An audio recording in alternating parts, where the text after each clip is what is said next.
Hi friends, welcome to Dhruva study circle. మనం group 2 ఎకనామీలో భాగంగా public finance అనే topic చూస్తున్నాం. పబ్లిక్ ఫైనాన్స్ అనే టాపిక్లో మనం ఆల్మోస్ట్ అన్ని క్లాసెస్ కంప్లీట్ చేసుకోవడం జరిగింది. ఇక్కడ మనకి ఒక చిన్న డేటా పార్ట్ అనేది మిగిలిపోయింది. ఇక్కడ చూడాల్సింది ఏంటంటే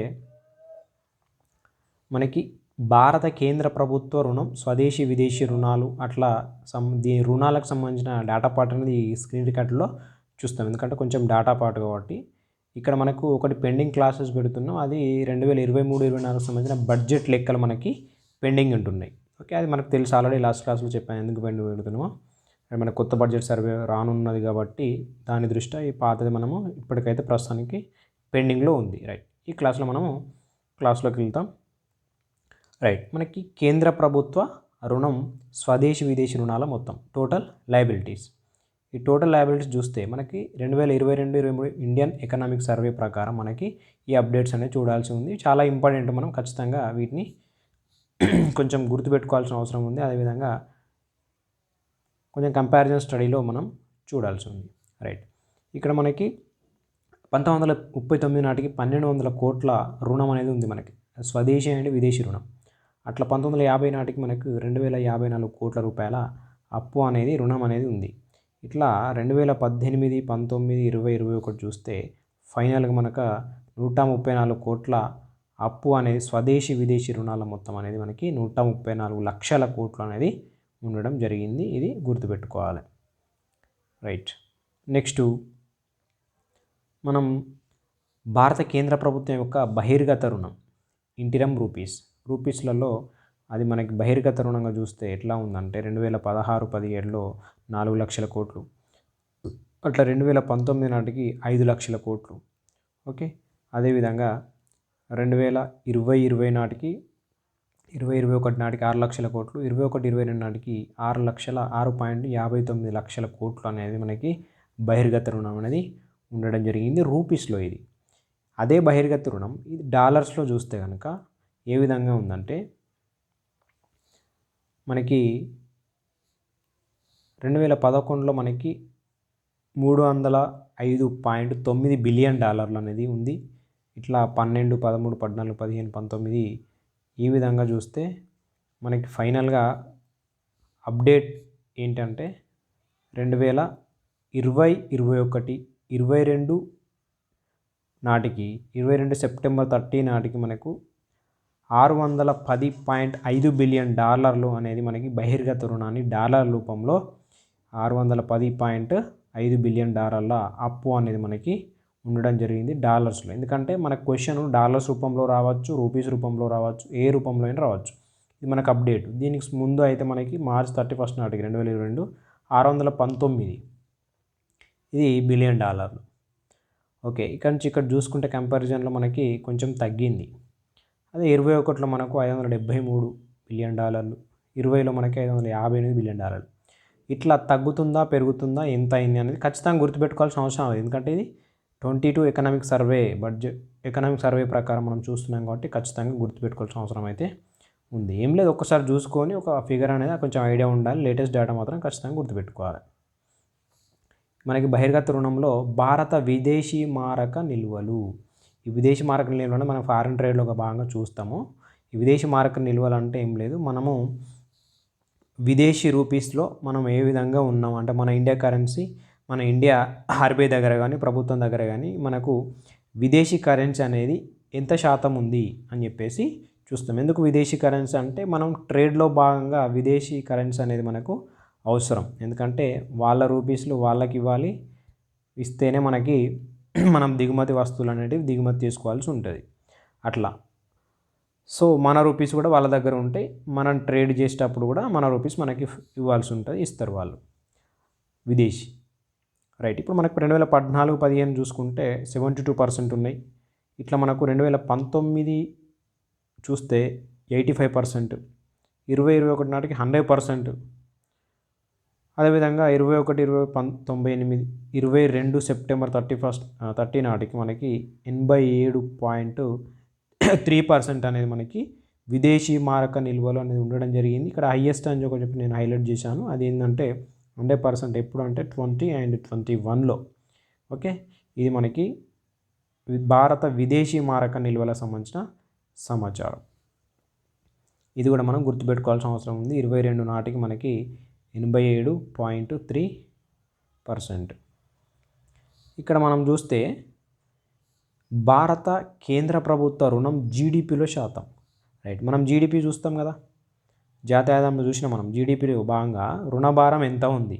ఇప్పుడు 100% జీడిపి అనుకుంటే దాంట్లో మనకి 50%, మన జీడిపి 100% అనుకుంటే దాంట్లో 2010 నాటికి 50% రుణభారమే ఉందట.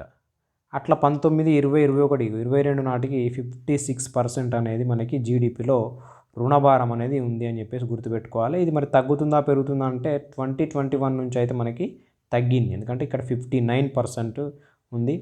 19లో మాత్రం 19-20లో 50% ఉంది.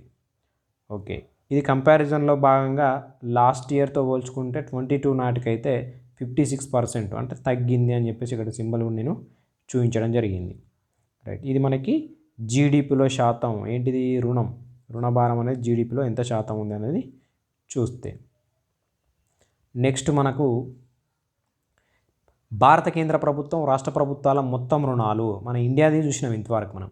ఇప్పుడు రాష్ట్ర ప్రభుత్వాలు అండ్ కేంద్ర ప్రభుత్వం సంబంధించి భారత జీడిపిలో శాతం ఎంత అంటే మొత్తం కనుక 18-19 నాటికి 70%, అట్లా 20-21 నాటికి 84%, ఇక్కడ మాత్రం 89% ఉండే 20-21లో, ఎందుకంటే మనకు కరోనా ఇయర్ అని చెప్పేసి మనం చెప్పుకుంటాం ఈ 20ని. రైట్, అట్లా తగ్గింది. ఏది, అది కూడా తగ్గింది, కేంద్ర ప్రభుత్వం కూడా మనకి తగ్గింది, ఇది కూడా తగ్గింది అని చెప్పేసి చూసుకోవాలి. 89 నుంచి 84కు వచ్చింది పర్సంటేజ్. ఏది, కేంద్ర ప్రభుత్వం మరియు రాష్ట్ర ప్రభుత్వాల మొత్తం రుణాలు మనకి 21కి 84.5% అని చెప్పేసి గుర్తుపెట్టుకోవాలి. ఓన్లీ కేంద్ర ప్రభుత్వం అయితే 56% అని చెప్పేసి గుర్తుపెట్టుకోవాలి. ఇక్కడ ఒకటి మనకి ఆల్రెడీ మనం ఇది అక్కడ చూసుకున్నాం ఎఫ్ఆర్బిఎం యాప్ దగ్గర. ఎఫ్ఆర్బిఎం ప్యానల్ నిర్ణయించిన దాని ప్రకారం భారత కేంద్ర ప్రభుత్వ రుణాల మొత్తం భారత జీడిపిలో 2019-20 నాటికి 60% మించరాదు. ఇందులో కేంద్ర ప్రభుత్వానికి 40%, రాష్ట్ర ప్రభుత్వాలది 20% మించరాదు అని చెప్పేసి ఉంది. మరి ఇక్కడ ఏమన్నాడు, 60% మించరాదు అన్నాడు. మనది కేంద్ర ప్రభుత్వం అయితేనేమో 56% ఉన్నది, మరి భారత కేంద్ర ప్రభుత్వం రాష్ట్ర ప్రభుత్వాలు కలుపుకుంటే 84% ఉన్నాయి. ఇక్కడ మించిపోయింది. ఓకే, ఈ భారత ప్రభుత్వం మాత్రం ఇంకా 56 ఉంది, కానీ 56 ఉండద్దు. ఎంత ఉండాలంటే మనకు జస్ట్ 40నే ఉండాలి. ఇది కూడా మించింది అని చెప్పేసి అర్థం చేసుకోవచ్చు. అంటే ఇక్కడ అర్థమైందా, కేంద్ర ప్రభుత్వం అయితేనేమో ఓన్లీ సింగిల్ అయితేనేమో జస్ట్ 40% ఉండాలి, రాష్ట్రాలు మొత్తం కలిపి 20% ఉండాలి. ఇవి రెండు కలిపి మనకు 60% ఉండాలి. ఈ 60% ఉండక కేవలం కేంద్ర ప్రభుత్వానిదే 56% ఉన్నది, అంటే 40%కి ఎక్కువనే ఉన్నది. మరి ఇవి రెండు కలిపితే మనకి 60 ఉండాలి. అట్లాంటిది ఇవి రెండు కలిపితే మనకి ఇక్కడ ఎంత ఉన్నదంటే 84% ఉన్నది, చూసుకోవచ్చు. ఓకే, అంటే దాదాపు మనకి ఎఫ్ఆర్బిఎం యాక్ట్ ప్రకారం, ప్యానల్ ప్రకారం అయితే ఎక్కువనే ఉంది అని చెప్పేసి చూడొచ్చు.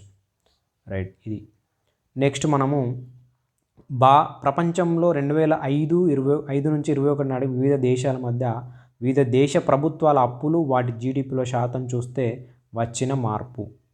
అక్కడ మనకి విదేశాలకు సంబంధించినవి జస్ట్ ఒకసారి చూద్దాం. జపాన్కి సంబంధించి అయితే మనకి 174 నుండి 263, అంటే పెరుగుతుంది ఏదైనా. అక్కడ ఇండియాకి సంబంధించి చూస్తే 81% నుంచి 84కి వచ్చింది ఇప్పుడు 2005 నుంచి 21 వరకు మనకి. అట్లా జర్మనీ అయితే 68 నుంచి 70, ఇండోనేషియా అయితే, ఇవన్నీ మనకు ఆర్డర్లు. అంటే ఫస్ట్ జపాన్ ఎక్కువ ఉంది, యూఎస్ఏ, దాని తర్వాత యూకే, దాని తర్వాత France, China, South Africa, Brazil, దాని తర్వాత ఇండియా. ఇట్లా ఒక చిన్న ఆర్డర్ జస్ట్ ఒక మైండ్లో ఉంటే మనము ఒకవేళ మనకు ఆర్డర్ రూపంలో ఏమన్నా అడిగినప్పుడు మనం గుర్తుపెట్టుకొని ఆన్సర్ చేసే అవకాశం ఉంటుంది. రైట్, ఇది మనకి భారత కేంద్ర ప్రభుత్వం యొక్క సాంవత్సరిక వడ్డీ చెల్లింపులు. రైట్, అక్కడ మనము 134 లక్షల కోట్లు అని చెప్పేసి అప్పు చెప్పుకున్నాం మనం, స్వదేశీ అండ్ విదేశీది. మరి ఇక్కడ వడ్డీ చెల్లింపులు ఎట్లా చేస్తున్నామో చూద్దాం. ఇక్కడ 2015-16కి 4.42, 2016 నాటికి 4.81, అట్లా 2021కి 6.92 లక్షల కోట్లు, 21-22 నాటికి 8 లక్షల కోట్లు, 22 నాటికి 9.41 లక్షల కోట్లు, 23 ఈ బడ్జెట్ ఎస్టిమేషన్స్ ప్రకారం మనకి 10.80 లక్షల కోట్లు, అంటే 10 లక్షల కోట్లు, ఆల్మోస్ట్ 11 లక్షల కోట్లు. చూడండి, 130 లక్షల కోట్ల అప్పు ఉంటే మనం 10 లక్షల కోట్ల వడ్డీ చెల్లింపులు చేస్తున్నాం ఎవ్రీ ఇయర్ అని చెప్పేసి ఇక్కడ మనం చూడొచ్చు. మన అప్పు మొత్తం ఇంత అయితే మన వడ్డీ చెల్లింపులే ఇంత పోతున్నది. ఓకే, ఇది మనకి గుర్తుపెట్టుకోవాల్సిన అంశం ఏంటంటే 10 లక్షల కోట్ల ప్రస్తుతం అయితే 2023 ప్రకారం, అంతకుముందు అయితే 9 లక్షల కోట్లు, అంతకుముందు అయితే 8 లక్షల కోట్లు, దానికి ముందు 2021 అయితే 6 లక్షల కోట్లు వడ్డీ చెల్లింపులు ఉన్నాయని చెప్పేసి గుర్తుపెట్టుకోవచ్చు. ఇప్పుడు మనము భారత్లో రాష్ట్ర ప్రభుత్వాల రుణాలు, రాష్ట్ర ప్రభుత్వాలది ఓన్లీ సపరేట్గా రాష్ట్ర ప్రభుత్వాలు చూసినప్పుడు మనకి 2018-19 నాటికి ఇది మాత్రమే ఉంది మన లేటెస్ట్ డేటా. 47 లక్షల కోట్లు, 17-18లో అయితే 42 లక్షల కోట్లు ఉండే, 10 నాటికి 17 లక్షల కోట్లు అనేటివి ఉండే. చూడండి, రాష్ట్రాలకు సంబంధించిన మొత్తం అయితే 47 లక్షల కోట్లు ఉన్నాయి. రెండు కలిపితేనేమో మనకి 84 అక్కడ మనకి 134 లక్షల కోట్లు అనేది భారత్ది. రైట్, ఇక్కడ ఓన్లీ రాష్ట్ర ప్రభుత్వాలు అయితే మనకి 47.15 లక్షల కోట్లు. రైట్, ఇప్పుడు భారత్లో మనకి రాష్ట్ర ప్రభుత్వాల రుణాలు జీడిపిలో శాతం, ఓన్లీ రాష్ట్ర ప్రభుత్వాలు చూసినప్పుడు, ఇంతకుముందు మనం ఇండియా చూసినాం.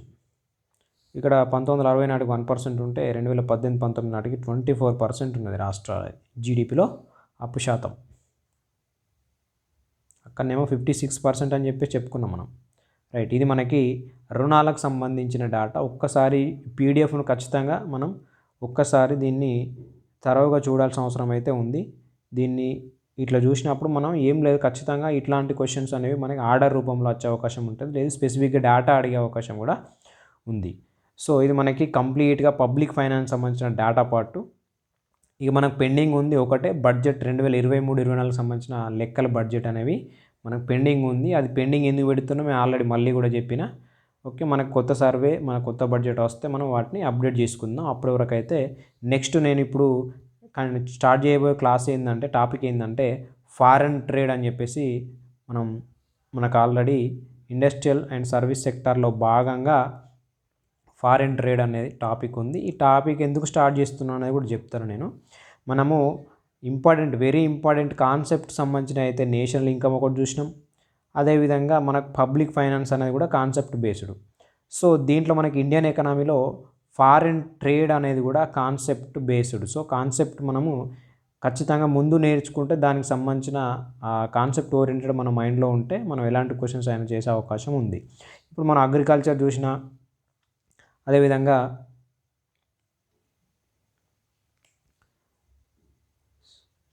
మనం అగ్రికల్చర్ చూసుకున్నా లేదు. ఓకే ఫ్రెండ్స్, మరి ఈ క్లాస్ ఇంతటితో నేను ఆపేస్తున్నాను. రేపు మనము కొత్తగా టాపిక్ చూస్తున్నాం, అది ఏంటంటే ఫారెన్ ట్రేడ్ అని చెప్పేసి చెప్పడం జరిగింది. ఆ ఫారెన్ ట్రేడ్లో భాగంగానే మనం చాలా తక్కువ క్లాసులే ఉంటాయి. సో